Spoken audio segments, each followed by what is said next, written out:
মাধ্যমিক পরীক্ষা দিতে যাওয়ার সময় দুর্ঘটনায় গুরুতর জখম হলেন 3 জন মাধ্যমিক পরীক্ষার্থী। দুর্ঘটনায় আহত 3 জন মাধ্যমিক পরীক্ষার্থীদের চিকিৎসা এবং পরীক্ষার ব্যবস্থা করে মানবিকতার পরিচয় দিল কান্দির পুলিশ প্রশাসন। প্রত্যক্ষদর্শীরা জানাচ্ছেন 3 জন পরীক্ষার্থী একটি টোটোতে করে বহরমপুর থেকে কান্দি রাজ্য সড়কের উপর দিয়ে পরীক্ষা কেন্দ্রে যাচ্ছিলেন বেলা 11টা নাগাদ। জীবন্তী লক্ষ্মীনারায়ণপুর গ্রামে সামনে থেকে একটা অটো গাড়িকে ওভারটেক করতে গিয়ে মাধ্যমিক পরীক্ষার্থীদের টোটো গাড়িটি উল্টে গিয়ে দুর্ঘটনা ঘটে। এরপর খুব দ্রুততার সঙ্গে পুলিশ প্রশাসন পুলিশ গাড়িতে গোকর্ণ হাসপাতালে নিয়ে এসে চিকিৎসার ব্যবস্থা করান। তার সাথে সাথে স্কুলের সঙ্গে কথা বলে যাতে পরীক্ষা দিতে পারেন মাধ্যমিক পরীক্ষার্থীরা সে ব্যবস্থাও করে কান্দি পুলিশ প্রশাসন।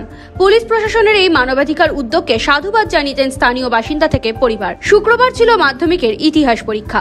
উদয়চাঁদপুর হাই স্কুলের 3 জন ছাত্রী রুবিনা খাতুন, রুনা খাতুন এবং সাদিনুর খাতুন, এদের 3 জনের বাড়ি বহরমপুর থানার অন্তর্গত রানীনগর গ্রামে।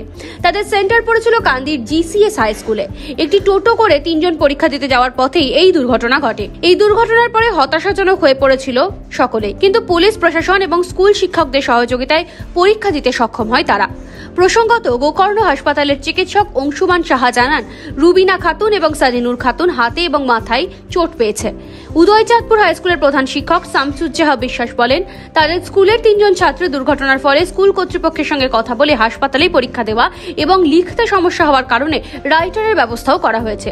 প্রশাসনের সহযোগিতাকে ধন্যবাদ জানিয়েছেন সকলেই। তবে এই পরীক্ষার পর রুবিনা এবং সাদিনুর খাতুনকে চিকিৎসার জন্য বহরমপুর মেডিকেল কলেজ হাসপাতালে পাঠানো হবে বলে জানা গিয়েছে। উদয়চাঁদপুর স্কুলের। আচ্ছা, তোমাদের বাড়ি কোথায়? রানীনগর। আচ্ছা, কি ঘটেছিল ঘটনাটা? আমরা এই তো টুকটুকিতে আসছিলাম, এখন টুকটুকিতে কিসের ধাক্কা মেরেছে সেটাও দেখিনি। আচ্ছা, আমাদের তো হাড়ে লেগেছে, মাথায় লেগেছে। এখন যদি খুব অসুবিধা হচ্ছে, হ্যাঁ, আমার এই হাতে হচ্ছে। পরীক্ষা দিতে পারবে মনে হচ্ছে না, আলাদাভাবে যদি ব্যবস্থা করা হয়, আলাদাভাবে যদি পরীক্ষার ব্যবস্থা করা হয়, আজকে তো লাগবে দিতে হবে না। শরীর খারাপ করছে, তাই তো? কি নাম তোমার? রুবিনা খাতুন, বাড়ি রানীনগর। বাবার নাম? মুর সালিম শেখ। কোনখানে সেন্টার পড়েছিল? মহলন্দির হাই স্কুল। হ্যাঁ, ওই 3 জন ছাত্রী, ওরা উদয়চাঁদপুর হাই স্কুলের পরীক্ষার্থী। তারা যাচ্ছিল মহালন্দি, ওদের সেন্টার ছিল।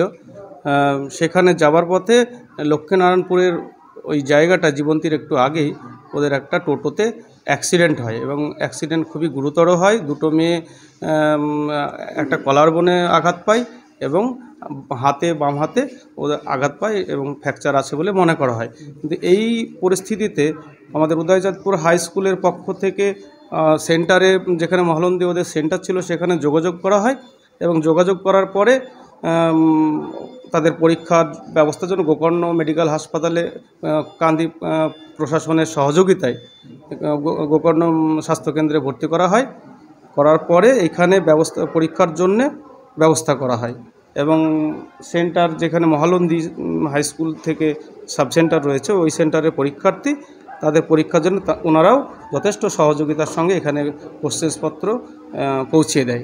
এবং হ্যাঁ, রাইটারের ব্যাপার হচ্ছে, ওই 3টে মেয়ে যাদের দুর্ঘটনাটি ঘটে, একজন রুবিনা খাতুন, আর একজন সাদিনুর খাতুন, আর একজন হচ্ছে রুনা খাতুন। এরা 3 জনেই রানীনগরের বাসিন্দা, উদয়চাঁদপুরের ছাত্রী। তারা এই ঘটনায় আহত হয় এবং তাদের যেহেতু লেখার চরম সমস্যা, ওদের হাতে ফ্র্যাকচার হয়েছে, কলার বোনে একজনের হয়েছে, তো তারা নিজেরা কিছুতেই লেখার যোগ্য নাই, এই অবস্থায় পরিস্থিতি নাই। সেই মতো অবস্থায় আমাদের উদয়চাঁদপুর হাই স্কুলের পক্ষ থেকে এবং মহালন্দি জিসি এবং যেটা আমাদের মেন ভেন্যু নবগ্রাম কেবিসিএস, সেখানে যোগাযোগ করার পরে ওই 3টে মেয়ের লেখক অনুমতি নেওয়ার জন্য আমরা আবেদন করি এবং সেখানকার অফিসার ইনচার্জ সেন্টারের উনি সেটা অনুমতি দেন। এই মতো অবস্থায় আমরা ব্যবস্থাপনা সকলের সহযোগিতায় এটা করা হয়েছে এবং গোকর্ণ স্বাস্থ্যকেন্দ্রের ডাক্তারবাবুরা আছেন, আমাদের কান্দি প্রশাসনের কর্তা ব্যক্তিরা রয়েছেন এবং মহালন্দি হাই স্কুলের সেন্টার, যেখানে সাবভেনু, সেখানকার ইনভিজিলেটার্স, তারাও যথেষ্ট তৎপর এবং সহযোগিতা করছেন। আমার নাম মহাদেব মণ্ডল, উদয়চাঁদপুর হাই স্কুল সহশিক্ষক। কান্দি থেকে জয়দুল শেখের রিপোর্ট, NBTV।